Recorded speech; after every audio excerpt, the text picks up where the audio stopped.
另種個嘅話。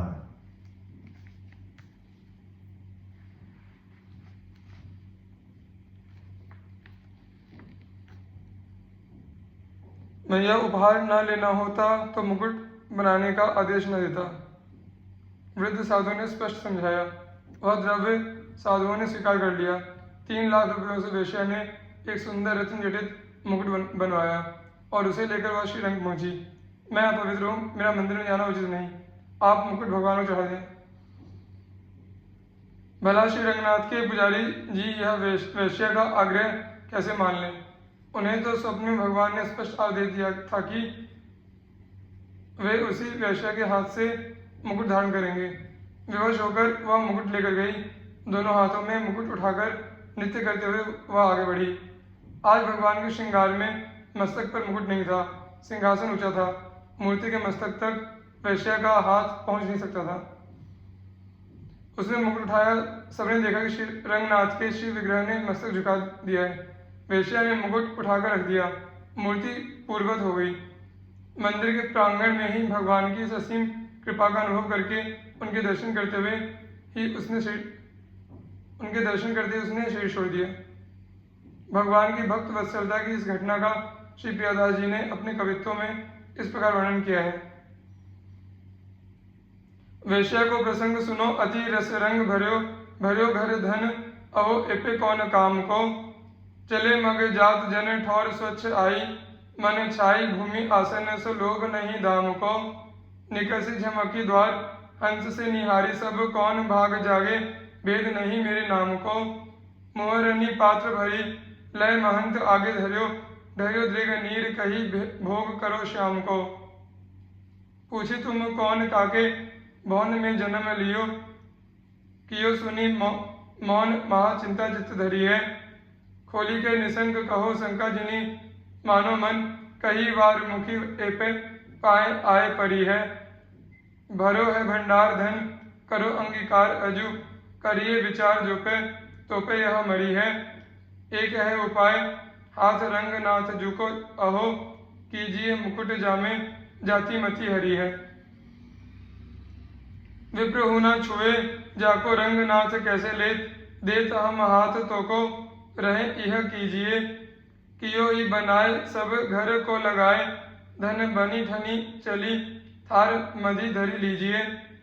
संत आज्ञा पाई के निसंक गई मंदिर में फिरी यो ससंक दिग तिया धर्म बीजिए। बोले आप याको ल्याए आप पहिराए जाए दियो पहिराए नयो शीस मति लीजिए। ब्राह्मण दंपति का भगवत विश्वास। बीज दिए रघुनाथ भक्त संग ठगिया लागे निर्जन वन में जाए दुष्ट कर्म कियो अभागे। बीज दियो सो कहा राम कही नारी पुकारी आए सारंग पानी शोक सागर ते तारी। दुष्ट किए निर्जीव सबदास प्राण संज्ञा धरी और जुगन ते कमल नयन कलयुग बहुत कृपा करी। सत्ययुग त्रेता और द्वापर इन तीनों युगों की अपेक्षा कलयुग में कमल नयन भगवान श्री राम ने अपने भक्तों पर विशेष कृपा की है। यह बात इस प्रकार के भक्त चरित्रों से सिद्ध होती है जैसे कि एक ब्राह्मण भक्त अपनी पत्नी के साथ ससुराल से आ रहे थे। भक्त दंपति के साथ ठग लग गए। इन्हें वन के मार्ग से चलते समय ठगों ने उन्हें विश्वास दिलाने के लिए कहा कि हमारे तुम्हारे बीच में श्री रघुनाथ जी हैं। यदि कोई विश्वासघात करेगा तो वे रक्षा करेंगे। निर्जन वन में जाकर उन दुष्टों ने भक्त ब्राह्मण को मार डाला। भक्ता ब्राह्मण ने रोते हुए पुकारा जिन श्री राम को बीच में रखा गया था वे कहाँ हैं, वे ही श्री राम रक्षा करें। भक्ता की दीन पुकार सुनते ही शांग धनुषधारी श्री राम आ गए और शोक सागर में डूबती हुई भक्ता को उन्होंने उबाल लिया। उन्होंने सभी दुष्टों को श्वासहीन मृतक कर दिया और दास को जीवित कर लिया। इस प्रकार की कृपा भगवान इस कलयुग में करते हैं।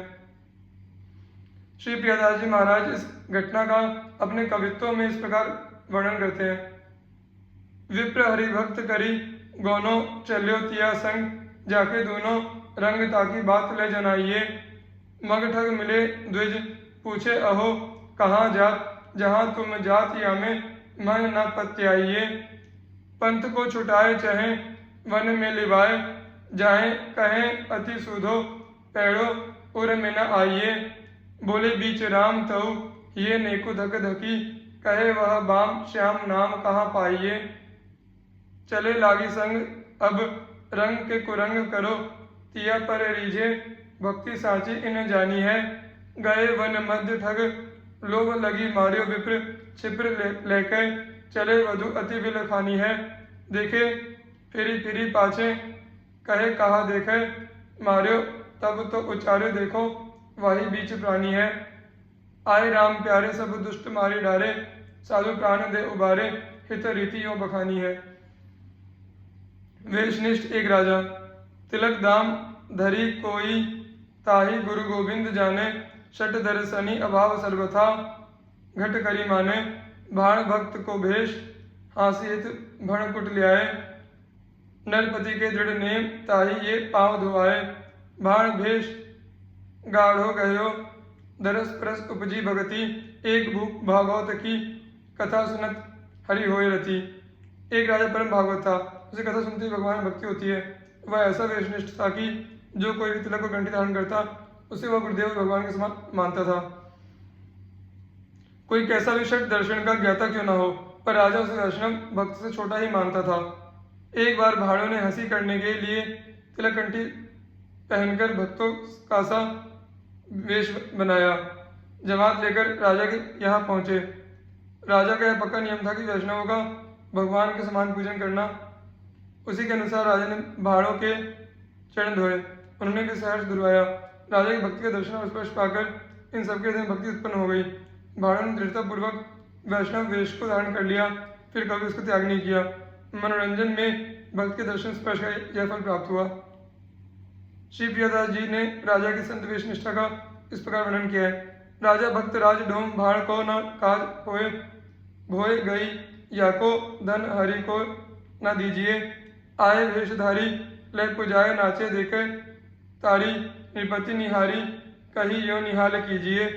भोजन कराए भरी मुहरनी थाड़ लियाए, आगे धरी विनय करी अजु यह लीजिए। भई भक्ति राशि बोले आवे बस बास भावे, नाही बाही गही रहे कैसे चले मति भीजिए।